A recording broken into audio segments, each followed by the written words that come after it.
l'entrepôt du bricolage, on s'y retrouve tous.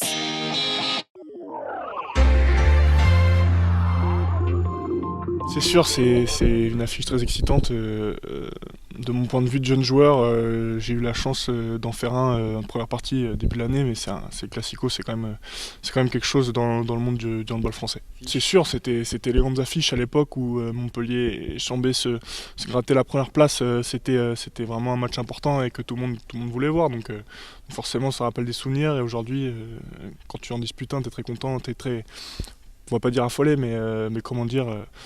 On est pris par l'esprit de ce Classico. Ouais. Ça motive encore plus, ça motive d'autant plus.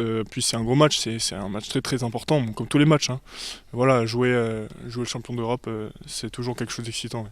C'est Montpellier le favori ? Je pourrais pas vous dire ça. Non, je pense pas. Je pense que peut-être aux yeux des gens qui regardent l'île de Starlick, c'est Montpellier le favori, mais pas dans nos têtes en tout cas. Il faut tout prendre en compte. Ils ont beaucoup de rotation. Leurs joueurs sont revenus. Nous, voilà, il faudra faire sans Romain Brief, mais bon, on a les clés. Il faut prendre leurs points forts et essayer de trouver des stratégies pour les contrer. Ouais. Je pense qu'il faut surtout mettre beaucoup d'engagement et beaucoup de concret dans ce qu'on fait, dans les actions qu'on va faire. Voilà, il faut vraiment jouer comme on sait faire. Vous venez de signer un contrat professionnel. Voilà, vous allez enchaîner avec le Classico, c'est un beau début d'année 2019. Ouais, c'est sûr, on a eu des matchs intéressants depuis le début d'année, Saint-Raph, Nantes, maintenant Montpellier, c'est un début d'année assez chargé, j'ai envie de vous dire, et il faut qu'on arrive à le passer avec succès, et si on peut aller gagner à Montpellier, ce serait un bon début d'année. Ouais. Passer professionnel ici à Chambéry, pour vous, c'était un rêve ? C'était un rêve, ouais, j'ai fait des stages quand j'étais petit. Au stage de Chambéry l'été.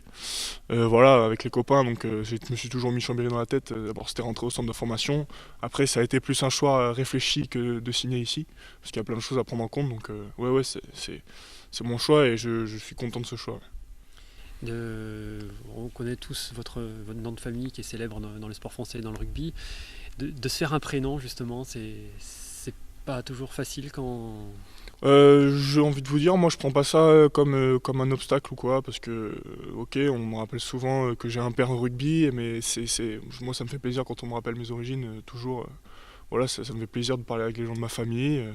Après, je vise à me faire un prénom aussi dans le handball et dans le sport français, mais sans oublier d'où je viens. Pourquoi vous, c'était le handball ?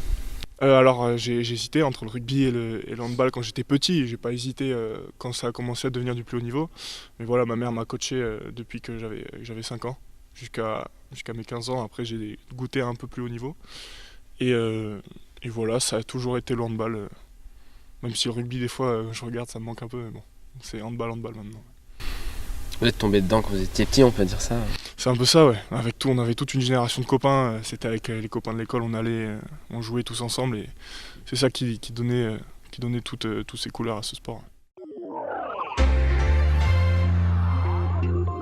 C'était votre reportage Savoie News avec l'entrepôt du bricolage, des prix et des sourires.